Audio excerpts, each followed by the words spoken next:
یہ شام حضرت خالد عمر طائف صاحب کام کر رہا ہوں. رستے کا غم اٹھا لیا، منزل کو ہم نے جا لیا. رستے کا غم اٹھا لیا، منزل کو ہم نے جا لیا. بت سے نظر بچا لیا، دل میں خدا کو پا لیا. بت سے نظر بچا لیا، دل میں خدا کو پا لیا.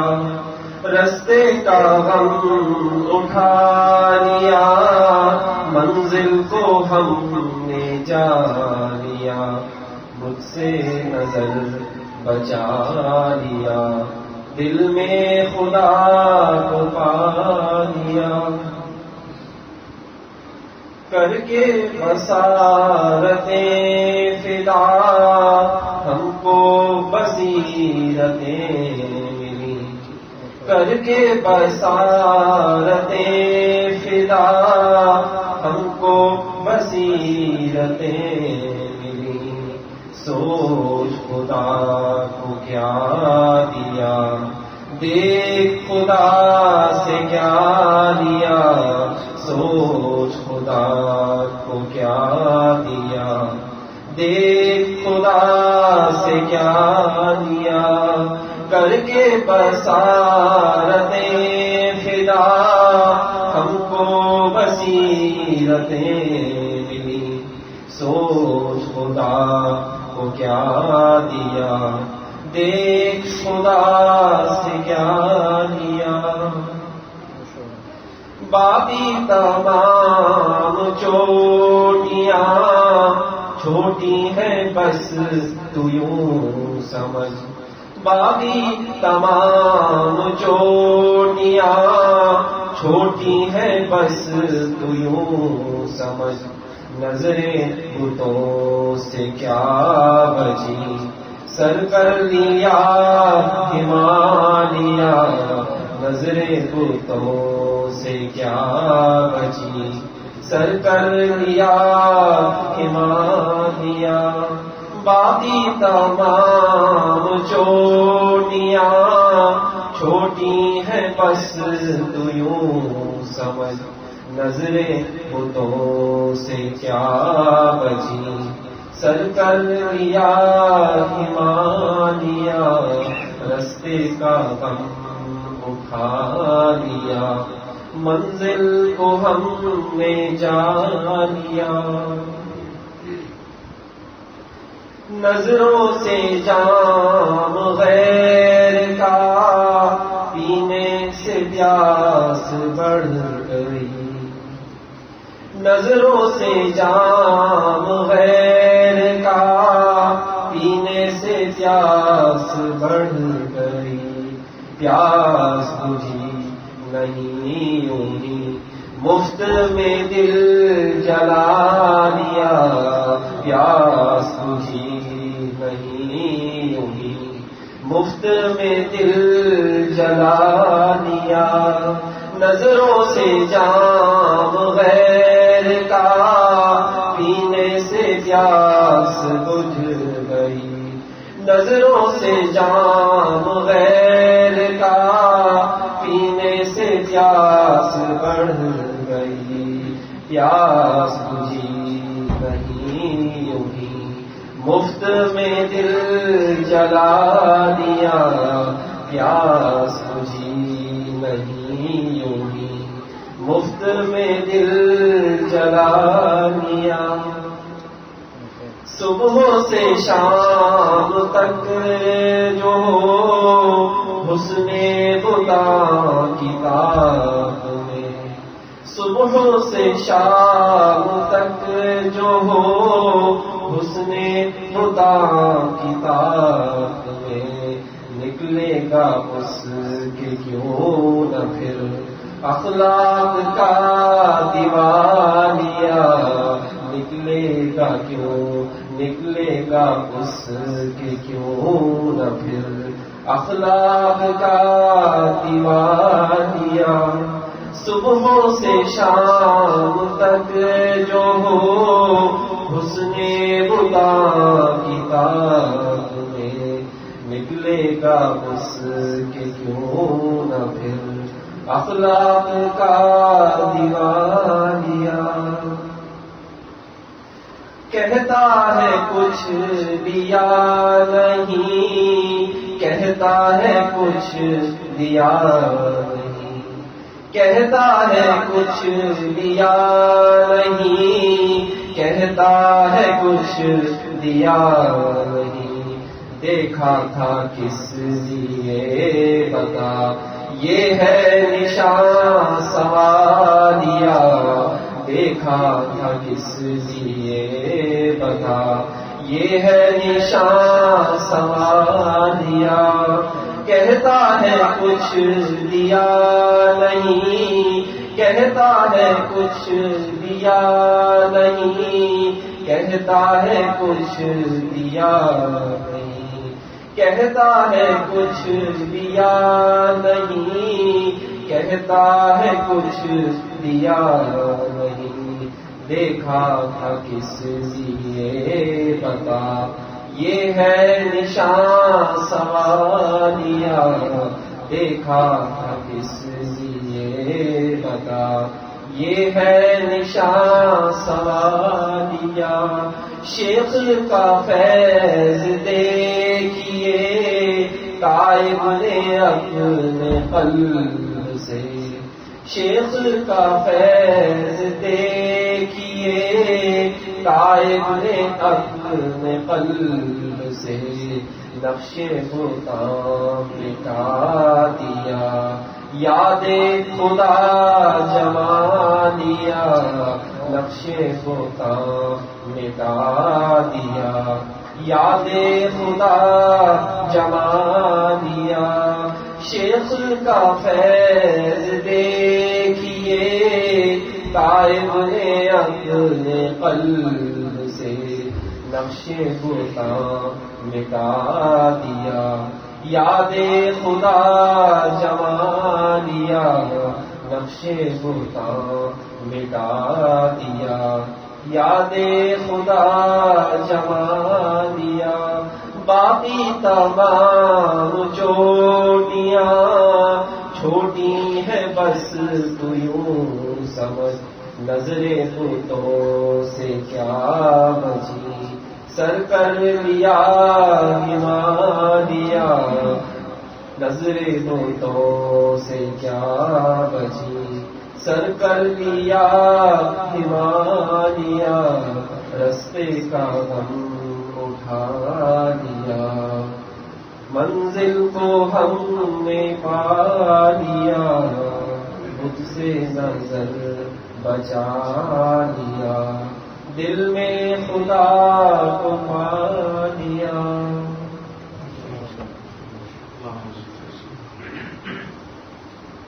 نحمده ونصلي ونسلم على رسوله الكريم أما بعد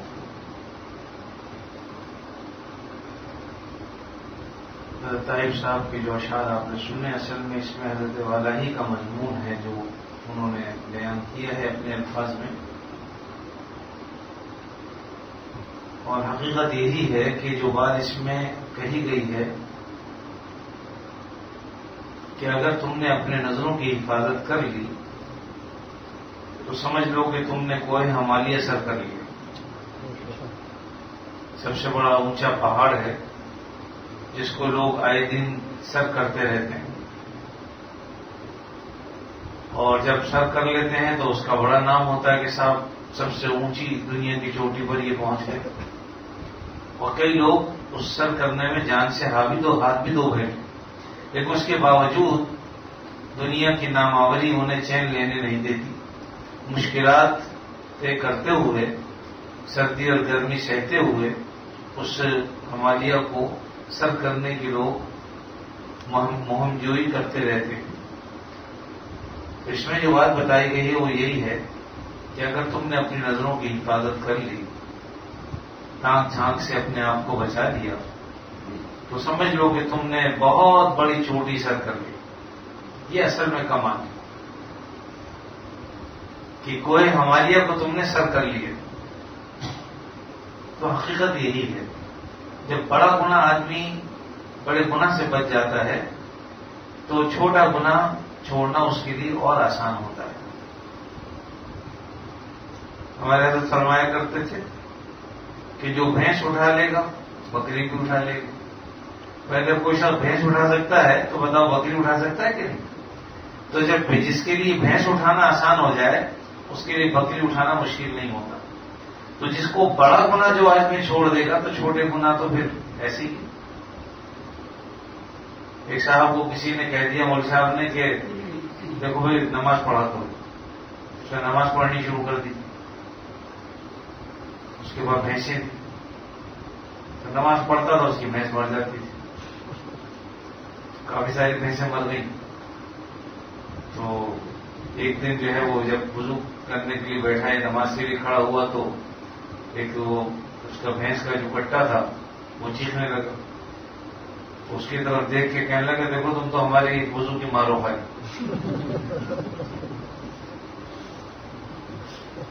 یعنی جب ہماری نماز سے بھینس مر جاتی ہے تو وضو سے تو کم سے کم مر جائے گا. بعد میں کہا کہ میں نے اب تک جتنی نمازیں پڑھی تھی بغیر وضو کی پڑھی، ہم نے بھی وضو نہیں کیا. تو بات خیر یہ تو مذاق کی بات ہے، لیکن حقیقت یہ ہے کہ جب آدمی سمجھتا ہے کہ بھائی میں بڑا گناہ چھوڑ دیا تو انشاءاللہ چھوٹا گناہ چھوڑنا اس کے لیے اور آسان. اس دنیا میں اس زمانے میں حقیقت یہ ہے کہ سب سے بڑا گناہ، یعنی ویسے تو گناہ آپ صلی اللہ علیہ وسلم بیان فرمائے، کبیرہ گناہوں کی مختلف تعداد بیان کی گئی ہیں احادیث میں کہ یہ بھی کبیرہ گناہ، یہ بھی کبیرہ گناہ، یہ بھی کبیرہ گناہ. اور نظر کی حفاظت جو ہے یہ بھی گناہ ہے، لیکن کبیرہ گناہ میں اس کو شمار اگرچہ نہیں کیا، لیکن جب بار بار ایک شخص کرتا ہے تو کبیرہ گناہ بن جاتا ہے. لیکن اس کے باوجود یہ گناہ ایسا ہے، بد نظری کا گناہ، کہ بہرحال آپ نے یہ تو فرمایا کہ زنا العین النظر، آنکھ کا گناہ جو ہے وہ، آنکھ کا زنا کیا ہے؟ وہ آنکھ سے دیکھنا. آنکھ کا گناہ، آنکھ کا زنا کیا ہے؟ کسی کی بد نظری کرنا، گویا کہ اس نے آنکھ سے زنا کیا، تو بہرحال گناہ تو ہے. اس لیے لیکن یہ ایسا گناہ ہے اور اتنا عام ہے کہ کیا عوام کیا خواص، نظر بچاتے بچاتے بھی بہک جاتی ہے. اور بہت مشکل ہے جب تک اس کا استحضار دل میں نہ ہو کہ یہ گناہ بہت بڑا گناہ ہے، اس وقت تک آدمی اپنی نظر کی حفاظت نہیں کر سکتا. اور یہ عام سی بات ہے، یعنی اس کو گناہ بھی لوگ نہیں سمجھتے. اور ماشاءاللہ چونکہ جوان زیادہ آئے ہوئے ہیں اس لیے یہ بات میں بتا دوں کہ یہ بات صرف جوانوں کی حد تک نہیں، بوڑھے بھی اس میں مبتلا ہوتے ہیں.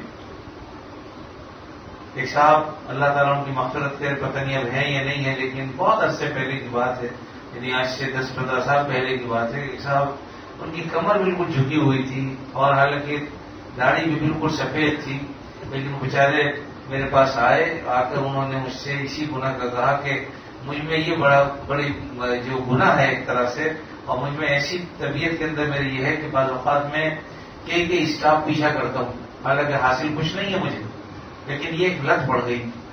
اللہ تعالیٰ دوبارہ جو میں نے بتانا تھا بتایا، لیکن اللہ تعالیٰ ان کی مغفرت فرما دے. اگر چلے گئے ہیں اور اللہ تعالیٰ ان کو جو ہے ہر قسم کے گناہوں سے محفوظ رکھے، اور ہمیں بھی. میرا مقصد یہ کہ اس کے لیے جوانی ضروری نہیں، بد نظری بڑھاپے میں بھی ہوتی اور وہ بد نظری ہی کہلاتی ہے. تو بوڑھے آدمی کے لیے بھی دیکھنا جائز نہیں ہے بد نظری کرنا، اسی طرح بوڑھی عورت کے لیے بھی جائز نہیں. اور انسان کا نفس کبھی بوڑھا نہیں ہوتا، یاد رکھو، انسان کا نفس کبھی بوڑھا نہیں ہوتا. جوانی میں تو سمجھ میں آتا ہے، لیکن بڑھاپے میں بھی دل میں جو خواہشیں ہوتی ہیں وہ جوان رہتی. اگر سے انسان ان خواہشوں پر عمل نہیں کر سکتا، اس کے باوجود اندر کی خواہش، اندر کی تڑپ اور کڑھن تو ہوتی ہے. اس لیے یہ ایسا گناہ ہے کہ اس سے جان چھڑانی چاہیے. اور بد نظری کے اوپر جیسے کہ آپ نے سنا کہ یہ ہے سوال، کہتا نا کہ کچھ دیا نہیں کچھ لیا نہیں. اور جب دیا لیا کچھ نہیں ہے تو بات یہ ہے کہ سوال نشانی ہے، دیکھا کیوں؟ یہ نشان سوالیہ، اصل میں ہے سوالیہ نشان، لیکن ضرورت شعری کی وجہ سے نشان سوالیہ کہا۔ مجھے ایک بات یاد آ گئی، جب یہ پڑھ رہے تھے ہمارے ایک استاد نے، میں نے انہیں خط لکھا، انہوں نے جواباً لکھا، وہ میرے پاس اب تک بھی موجود ہے۔ تو انہوں نے ایک بات لکھی اور اس کو اس طرح سے انہوں نے خط کھینچ دیا اس پر، اور پھر اس کے آگے سوالیہ نشان ڈال دیا۔ میں نے اس پر لکھا کہ آپ نے یہ سوالیہ نشان کیوں ڈالا؟ پھر انہوں نے جواب میں لکھا کہ یہ کچھ پوچھنے کے لیے نہیں تھا، یہ بتانے کے لیے تھا۔ یعنی یہ سوالیہ نشان نہیں تھا، بلکہ یہ اس لیے تھا کہ تمہیں کچھ میں بتانا چاہتا تھا کہ اتنے ہم بھی پاگل نہیں، ہمیں پتہ ہے۔ تو یہ کچھ بتانے کے لیے تھا، پوچھنے کے لیے نہیں تھا۔ تو حقیقت یہی ہے کہ بعض اوقات کوئی بات بتانے کے لیے ہوتی ہے، بعض اوقات بعض بات پوچھنے کے لیے ہوتی ہے۔ کہتے ہیں جو عقل مند ہوتا ہے اس کے لیے اشارے کافی ہوتا ہے، اسے بات کھول کر بیان کرنے کی ضرورت نہیں ہوتی۔ ہاں بالکل ہی عقل کا کوئی جس کا بیج مار دیا گیا ہو تو وہ تو ایک الگ بات ہے، ورنہ جو لوگ عقل مند ہیں ان کے لیے خالی اشارہ بھی کر دو تو عقل مند کا اشارہ کافی ہے، عقل مند کے لیے اشارہ کافی۔ اور عربی زبان کے اندر کہتے ہیں کہ الکنایہ تو ابلغ من التصریح، جو اشارہ ہے کنایہ ہے، اشارے کنایوں کی جو زبان ہوتی ہے یہ ابلغ من التصریح ہے، وضاحت کرنے سے زیادہ یہ ہے۔ بعض لوگ بیٹھے بیٹھے آنکھ سے اشارہ کر دیا، ہاتھ سے اشارہ کر دیا، کونی سے اشارہ کر دیا، آج بیٹھے ہوئے تو بیٹھے بیٹھے جو ہے وہ انگلی کونی مار دی۔ ایسا نہیں ہے کہ کسی کو پتہ نہیں چلتا، بعض اوقات پتہ بھی چل جاتا ہے، جیسے مجھے پتہ چلتا رہتا ہے، بعض بچے کی حرکتیں کرتے رہتے بیٹھے ہوئے سب میں دیکھتا ہوں۔ لیکن بات یہ ہے کہ یہ چیزیں بعض اوقات وضاحت سے بھی زیادہ ہوتی ہیں۔ تو یہ بات اس لیے کی کہ دو بچے حرکتیں کر رہے ایسے بیٹھے ہوئے، اس لیے میں نے کہہ دیا تھا کہ وہ بھی ہوشیار ہو جائیں کہ یہاں بیٹھ کر ایسا نہیں کہ آنکھ بند کر کے بیٹھے ہوئے اور کچھ پتہ ہی نہیں چلتا، ہوشیار ہو کے بیٹھا کرو بھائی، اور اپنے جو ہے وہ کانوں کو اچھی طرح سے کھول لو، کیونکہ کانوں کے رستے دل تک بات پہنچتی ہے، دماغ تک بات پہنچتی ہے۔ ہمارے جواد میاں نے ابھی آپ کے سامنے حضرت والا کا ایک مضمون بیان کیا، اتفاق سے کچھ بات مجھے بھی کہنی تھی اس موضوع پر، تو الحمدللہ اللہ نے ان سے مضمون کہلوا دیا، پڑھوا دیا۔ حضرت والا کے اپنے الفاظ ہیں۔ تو ایک بات حضرت نے لکھی ایک جگہ، بلکہ بیان بھی فرمائی، اس کو لازم بات ہے کہ بعد میں وہ احاطہ تحریر میں آ گئی۔ تو حضرت فرمایا کہ دیکھو بھائی، میں جو اپنی اولاد کے لیے پسند کرتا ہوں وہ تمہارے لیے پسند کرتا ہوں۔ اور میں فرمایا کہ میں جب دعا کرتا ہوں تو یہ دعا کرتا ہوں کہ یا اللہ میری اولاد کو اولیاء اللہ کا درد عطا فرماتے، انہیں عزتیں عطا فرماتے۔ تو ساتھ میں صرف میں انہی کے لیے نہیں کرتا بلکہ تمہارے لیے بھی کرتا ہوں کہ یا اللہ میرے جو مریدین ہیں، متعلقین ہیں، متوسلین ہیں، ان کو بھی اولیاء اللہ کا درد عطا فرما دے اور ان کو بھی عزت والا بنا دے دنیا اور آخرت۔ اور میں فرمایا کہ بھائی میرا کیا جاتا ہے، جب میں اپنی اولاد کے لیے جو چیز پسند کرتا ہوں، اپنے لیے پسند کرتا ہوں، تو تمہارے لیے کیوں پسند نہ کروں؟ تو حقیقت یہی ہے کہ اللہ کے نیک بندے تو بڑے محبت کرنے والے ہوتے ہیں اللہ کے بندوں سے، وہ کبھی کسی کے لیے برا نہیں چاہتے، ہمیشہ ان کے دل سے دعائیں نکلتی ہیں، حتیٰ کہ اگر کوئی انہیں تنگ کرے تب بھی وہ پھر بھی دعائیں دیتے ہیں، کبھی ان کو بد دعا نہیں دیتے۔ جیسے کہ بزرگ کے بارے میں جب وہ جا رہے تھے تو کچھ لڑکوں نے ان کا مذاق اڑایا، کسی نے کہا کہ حضرت ان کے لیے بد دعا کریں آپ کا مذاق اڑا رہے ہیں، تو آپ نے جو ان کے لیے الفاظ استعمال کیے تھے کہ اللہ آپ نے دنیا میں انہیں جس طرح ہنستا اور مسکراتا رکھا ہے، آخرت میں بھی یا اللہ ایسے ان کو اعمال کی توفیق دے کہ آخرت میں بھی ہنستے مسکراتے ہیں۔ یہ بزرگوں کا طریقہ رہا ہے کہ نوجوان بچے اگر بعض اوقات اپنی نافہمی سے، کم عقلی سے بزرگوں کا ادب نہیں کرتے، احترام نہیں کرتے، ان بیچاروں کو اس کا احساس ہی نہیں ہوتا کہ ہم کیا کر رہے ہیں۔ جیسے ہمارے اسکول کالج کے بچے ہیں، بعض اوقات انہیں چونکہ دین پڑھایا ہی نہیں جاتا، انہیں پتہ ہی نہیں ہے، اس لیے بعض اوقات دیکھ ہم دیکھی مذاق اڑاتے ہیں۔ خاص کر بیچارہ کو سیدھا سادہ مولوی مل جائے تو اس کو تو خواہ مخواہ میں رکھ لیتے ہیں نشانے پر۔ لیکن انہوں نے جو دعا دی وہ یہ تھی کہ یا اللہ ان کو ایسے اعمال کی توفیق دے دے کہ جس طرح دنیا میں ہنس رہے مسکرا رہے ہیں، آخرت میں بھی ہنستے مسکراتے ہیں۔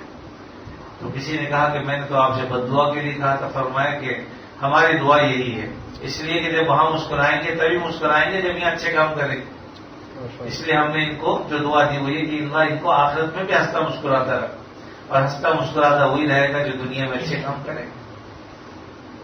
حضرت کی بات میں کر رہا تھا کہ حضرت نے آگے فرمایا کہ دیکھو تنہائی میں کچھ وقت اللہ سے باتیں کیا کرو، بیٹھ کچھ وقت اللہ کے لیے خاص کر لو۔ پھر ایک موقع پر حضرت نے فرمایا کہ 24 گھنٹے ہوتے ہیں رات دن میں، اور 1 گھنٹے میں 60 منٹ ہوتے ہیں، تو 24 گھنٹے کو 7 سے اگر ضرب دو تو 1440 غالباً بن جاتے ہیں۔ تم صرف 10 منٹ اللہ کے لیے نکال لو، باقی تم اپنے لیے رکھو، لیکن صرف 10 منٹ تنہائی میں بیٹھ کر اللہ رب العزت سے باتیں کرو، اللہ تعالیٰ کے بارے میں جو ہے وہ غور و فکر کرو اس بات میں کہ جو ہے میرا اللہ کتنا جو ہے وہ حلیم ہے، کتنا بردبار ہے، میرے گناہ کس قدر ہے، اللہ تعالیٰ کی کتنی ستاری اور غفاری ہے۔ تو تنہائی میں بیٹھ کے اللہ سے باتیں کیا کرو۔ اور پھر فرمایا کہ کسی شخص نے حضرت سے پوچھا کہ اللہ سے محبت کیسے کی جا سکتی ہے؟ فرمایا دنیا میں محبت کیسے کرتے ہو؟ جس طرح تم لوگوں سے محبت کرتے ہو ایسے محبت اللہ سے بھی کرو۔ فرمایا کہ بھائی اگر کسی سے محبت ہوتی ہے تو اس کے پاس جاتے ہو تو 10 منٹ روزانہ بیٹھ کے آ جایا کرو، 6 مہینے تک بیٹھ کے دیکھ لو، اور 6 مہینے بعد جب نہیں جاؤ گے تو وہ خود پوچھیں گے کیا بات ہے آئی نہیں آج، کبھی فون کریں گے، کبھی کس کے ذریعے کہلائیں گے خیریت تو ہے، طبیعت ٹھیک ہے، آئے نہیں۔ تو چونکہ 10 منٹ تم بیٹھے رہے تو اب محبت پیدا ہوگی۔ فرمایا اسی طرح تم اللہ رب العزت کے حضور بھی 10 منٹ اپنے دے دو، بیٹھو، چپ کر کے بیٹھ جاؤ، ذکر اگر اللہ نے طاقت دی ہے تو اللہ کو یاد کر لو، طاقت نہیں ہے تو خاموشی سے بیٹھ جاؤ۔ اور اس پر حضرت تھانوی رحمۃ اللہ علیہ کا ایک واقعہ لکھا کہ حضرت تھانوی رحمۃ اللہ علیہ بیمار ہو گئے لکھنؤ میں غالباً، اور ایسی بیماری آئی کہ ڈاکٹر نے، حکیم نے بالکل کہہ دیا کہ بھئی آپ نماز بھی بس بیٹھ کے پڑھیں گے، کھڑے ہو کے نماز بھی نہیں پڑھ سکتے، ذکر و اذکار باقی ساری چیزیں انہوں نے ترک کرا دی، سب چھوڑ۔ وہ حضرت فرمایا کرتے تھے کہ میرے ایک عزیز اس کے چشمدید گواہ ہیں اس بیماری کے، اور انہوں نے آ کر مجھے یہ بات کہی، اور ان کو میری اولاد بھی جانتی ہے کہ جب تہجد کا وقت ہوتا تو حضرت تیمم کر لیتے، یعنی وضو بھی نہیں کر سکتے تھے، تیمم کر لیتے اور بس بیٹھ جاتے، اور کبھی کبھی اپنا سر تکیے پر رکھ دیتے۔ تو فرمایا کہ یہ تنہائی اللہ کے ساتھ ہوتی تھی، تو اس تنہائی انہیں کیا ملتا تھا یہ ان سے پوچھے کوئی۔ اس لیے فرمایا کہ تم تنہائی میں اللہ کبھی کبھی تنہائی روزانہ بلکہ 10 منٹ کے لیے تنہائی اختیار کیا کرو، اور اس میں اگر اللہ تعالیٰ طاقت دے تو اللہ کا نام لو، ذکر کرو اللہ، اور اگر اتنی بھی طاقت نہیں ہے تو خاموش ہو کے بیٹھ جاؤ، اس خاموشی میں بھی تمہیں بہت کچھ مل جائے گا۔ اور اسی مضمون کو آگے بڑھاتے ہوئے حضرت نے فرمایا کہ جس شخص کے والدین ہوں انہیں چاہیے کہ وہ اپنے اوقات میں سے وقت نکال کر 10 منٹ کم از کم اپنے والدین کے پاس بیٹھے۔ تم سارے دن اپنے بچوں کے پاس ہوتے ہو، ساری رات اپنی بیوی بچوں کے ساتھ ہوتے ہو، اور بیوی کو اگر تم چاہے سو بھی جاؤ جا کے، لیکن اسے یہ ڈھارس ہوتی ہے کہ میرے شوہر یہاں لیٹا ہوا ہے، بچوں کو یہ ڈھارس ہوتی ہے کہ ابا لیٹے ہوئے ہیں، اتنا اطمینان بھی بہت ہوتا ہے۔ لیکن فرمایا ماں باپ کو مت ترساؤ، جو الفاظ استعمال کیے حضرت نے میں وہی استعمال کر رہا ہوں کہ ماں باپ کو مت ترساؤ، ان کی بھی خواہش ہوتی ہے کہ ان کی اولاد آ کے ان کے پاس بیٹھے، تو تم 10 منٹ کے لیے چلے جائے گو۔ اور پھر مزید فرمایا کہہ رہے اگر 10 منٹ بھی تمہارے پاس نہیں ہے اور تم بہت زیادہ ہی مشغول ہو تو کم از کم 1 منٹ 2 منٹ ہی ان کو دے دو، اور اگر ماں باپ الگ الگ ہوں تو 2 منٹ ان کے پاس بیٹھ جاؤ، 2 منٹ ان کے پاس بیٹھ جاؤ، اور ان کے حال احوال پوچھ کے کہہ دو کہ ابا مجھے کام ہے، کہہ کے چلے جاؤ۔ لیکن ایسا مت کرو کہ ان سے ملاقات ہی نہ کرو، ان سے ملو ہی نہ۔ فرمایا کہ جب باپ کا یہ تقاضا ہوتا ہے کہ اولاد تنہائی میں آ کے میرے پاس بیٹھے، جس طرح ابا یہ چاہتا ہے اس طرح ربا بھی یہ چاہتا ہے کہ میرا بندہ مجھ سے بات کرے، میرا بندہ مجھ سے اپنا تعلق مضبوط کرے، اس لیے اللہ سے اپنے تعلق کو ہم مضبوط کریں۔ آج ساری دنیا سے ہم اپنے تعلقات بنانے کی فکر میں ہوتے ہیں، ایک نہیں رکھتے تعلق تو اللہ سے نہیں رکھتے۔ جس اللہ نے ہمیں پیدا کیا، بنایا، سنوارا، نشو و نما کی، اس قابل کر دیا کہ آج ہم جوان ہیں یا بوڑھے ہیں جو بھی ہیں، لیکن اللہ تعالیٰ ہی نے ہمت، قوت، طاقت عطا فرمائی، اور اس اللہ کے لیے ہمارے پاس کچھ وقت بھی نہیں۔ فرمایا کہ دیکھو اپنے قلب کو اگر تم چاہتے ہو کہ اللہ کی طرف یہ اڑے تو اس کے لیے تمہیں محنت کرنی پڑے گی، اللہ تعالیٰ کی محبت حاصل کرنی ہوگی، اللہ کی محبت حاصل ہوگی تو یہ قلب اللہ کی طرف پرواز کرے گا۔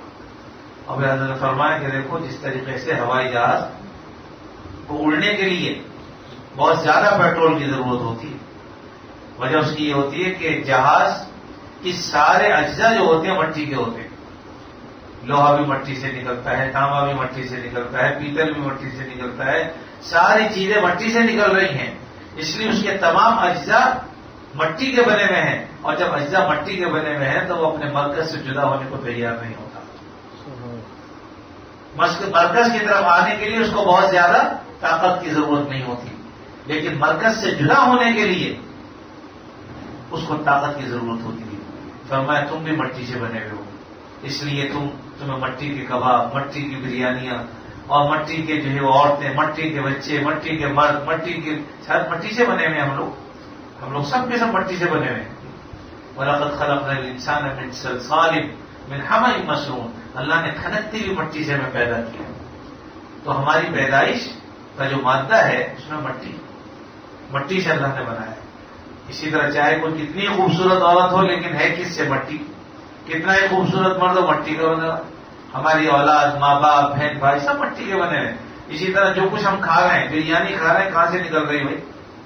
چاول کہاں سے پیدا ہوتا ہے؟ آسمان سے گرتا ہے، مٹی سے۔ پانی کہاں سے نکلتا ہے؟ یہ جو آسمان سے برستا ہے یہ بھی زمین سے اٹھ کے جاتا ہے، تو ہے یہ بھی زمین کا ہی۔ تو یہ ساری چیزیں مٹی کی ہیں۔ ہم بظاہر پالک کھا رہے ہیں، پالک کہاں سے نکلتا ہے؟ اجناس کہاں سے نکلتی ہیں؟ گندم ہے، دالیں ہیں، سب کی سب چیزیں، حتیٰ کہ یہ کپڑے جو ہم پہنے ہوئے یہ مٹی کے، یہ کپڑے مٹی کے بنے ہوئے ہیں، کیونکہ ہم کہاں سے نکلتے ہیں؟ زمین سے۔ اس کے بعد پھر یہ یعنی کپاس ہوتی ہے، روئی سے دھاگا بنتا ہے، دھاگے سے کپڑا بنتا ہے، تو ساری چیزیں پیدا کہاں سے ہو رہی بھائی؟ مٹی سے۔ لہذا ہم اس مٹی سے جدا ہونے کے لیے تیار نہیں ہوتے۔ اگر ہمیں اللہ کی طرف پرواز کرنی ہے تو اس کے لیے اللہ کی محبت کا پیٹرول اپنے دل میں ڈالنا ہوگا، اور جب محبت کا پیٹرول دل میں ڈالے گا تو پھر انسان جو ہے وہ جدا ہو سکتا ہے، ورنہ اس سے پہلے جب تک اتنا عظیم پیٹرول اس کے پاس نہ ہو وہ اللہ کی طرف پرواز نہیں کر سکتا۔ اس کا طریقہ یہی کہ اللہ کی نعمتوں کو سوچو، اللہ سے محبت کرو، اللہ والوں کی صحبت اختیار کرو، نیک لوگوں کی صحبت اختیار کرو، اللہ کا ذکر کرو، تو نتیجتاً اللہ کی محبت دل میں آئے گی۔ اور جب جیسے جیسے اللہ کی محبت شدید ہوگی تو صرف شدید سے کام نہیں چلتا، بلکہ اشد حبا للہ فرمایا، والذین آمنوا اشد حبا للہ، جو ایمان والے ہیں وہ اللہ سے اشد محبت کرتے ہیں۔ محبت تو سب کو ہوتی، اولاد سے ہی محبت ہوتی ہے، لیکن وہ شدید محبت ہے، اشد محبت اللہ سے ہونی چاہیے۔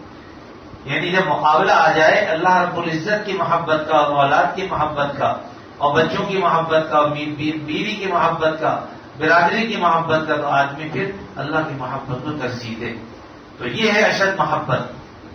تو یہ لیکن کب حاصل ہوگی؟ جب جو طریقے انسان کی محبت جو ہے وہ سیکھنے کے لیے ہوتے ہیں وہی طریقے اللہ کی محبت کے بھی ہیں۔ انسان جب تنہائی میں کسی کے ساتھ بیٹھتا ہے، گفتگو کرتا ہے، اس کے بعد روزانہ اٹھے گا بیٹھے گا، محبت پیدا ہوگی۔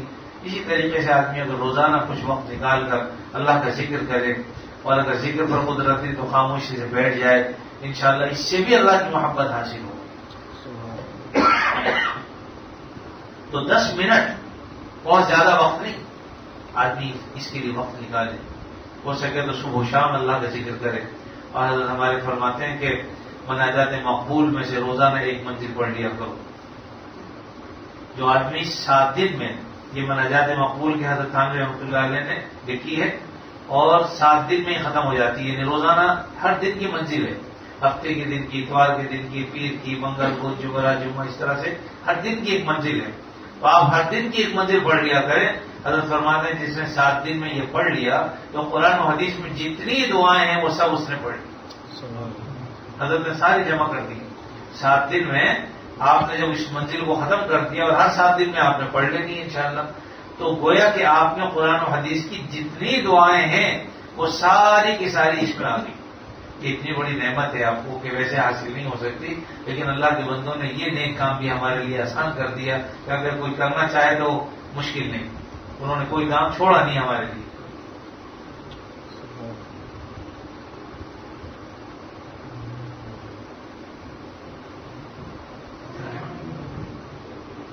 میرے عزیز اور صرف بات یہ کہ ہم ہمت کریں. ہمت کر لیں گے تو انشاءاللہ کچھ مشکل نہیں ہے. آج کل مل جاتی ہے مناجات مقبول، جگہ جگہ مل جاتی ہے، تمام کتب خانوں میں مل جائے گی. اور اس میں جو ہے وہ ایک ہر روز کا ایک جو ہے وہ پڑھ لیا کریں مناجات مقبول میں سے. انشاءاللہ 7 دن میں جب یہ ختم کریں گے تو قرآن و حدیث کی جتنی دعائیں وہ سارے کی سارے گویا کہ آپ نے اللہ سے مانگیں. اور پھر آہستہ آہستہ کوشش کر کے اس کا ترجمہ بھی دیکھنا شروع کریں تو آپ کو سمجھ آنی شروع ہو جائے گی کہ ہم اللہ سے کیا مانگیں. تو میرے عزیز و خوش وقت اللہ تعالیٰ کے لیے، اللہ کے ذکر کے لیے، اللہ کو یاد کرنے کے لیے ضرور نکالیے. دنیا کو یاد کرتے ہیں ہم، لیکن دنیا ہمارے ساتھ دے گی نہیں، ایک دن چھوڑ دے گی. آج ہی ہم بیٹھے ہوئے بات کر رہے تھے 2 صحابہ کہ دیکھو اللہ نے جو ہمیں وقت دے رکھا یہ کتنا قیمتی ہے، اور دنیا کتنا بڑا دھوکہ ہے. آنکھ بند ہو جائے تو کوئی آدمی 2 رکعت پڑھنے پر قدرت نہیں رکھتا. 2 رکعت تو بڑی بات ہے، سبحان اللہ کہنے پر ہمیں قدرت نہیں ہوگی مرنے کے بعد. اللہ نے آج جو ہمیں وقت دے رکھا ہے، آج ہم سبحان اللہ کہیں، آج الحمدللہ کہیں، آج اللہ اکبر کہیں، آج لا الہ الا اللہ پڑھ لیں، آج ہم ذکر کر لیں. لیکن جب زبان بند ہو جائے گی، آنکھیں بند ہو جائے گی تو پھر ہم ایک مرتبہ بھی سبحان اللہ تک بھی نہیں کہہ سکتے. تو اللہ نے بہت بڑا وقت ہمیں دے رکھا ہے. والدین پر ذکر آیا تھا، وہاں پر بھی اتفاق سے تو میں نے یہ بات کہی تھی کہ مجھے اللہ تعالیٰ توفیق دیں تو روزانہ سورہ یاسین پڑھ کر والدین کے لیے مغفرت کی دعا کر دیا. اور اس ورنہ قرآن مجید نے خود جو 2 دعائیں کم از کم ایسی سکھائی ہیں جو اپنے والدین کے لیے اور اپنے لیے بہت ہی اہم ہے. ایک تو یہ کہ رب ارحمہما کما ربیانی صغیرا، یہ پڑھنے کی عادت ڈالی کہ اللہ ان دونوں پر ایسے رحم فرما جیسے بچپن میں انہوں نے ہمیں پالا پوسا اور ہم پر رحم کیا. رب ارحمہما کما ربیانی صغیرا یہ پڑھا کریں. اور دوسری دعا رب اغفر لی ربنا اغفر لی ولوالدی وللمؤمنین یوم یقوم الحساب. اے اللہ میری بھی مغفرت فرما دے، میرے والدین کی مغفرت فرما دے، اور اہل ایمان کی بھی، مرد اور عورت سب اس میں شامل ہو گئے، ان سب کی مغفرت فرما دے قیامت کی. یہ ایسی دعائیں ہیں مناجات مقبول میں یہ سب شامل ہو جاتی ہیں. اس لیے اللہ تعالیٰ سے ہمیں توفیق اطاعت بھی مانگنی چاہیے. اللہ تعالیٰ کو ہمیں توفیق دے کے کچھ وقت ہم نکال کر اللہ کی محبت کو سیکھیں. اللہ تعالیٰ نے جو دنیا میں نعمتیں عطا فرمائی ان نعمتوں میں غور کریں، اور اللہ نے ہمیں جو نعمتیں عطا فرمائی ہیں خاص طور پر اس کا استحضار کریں.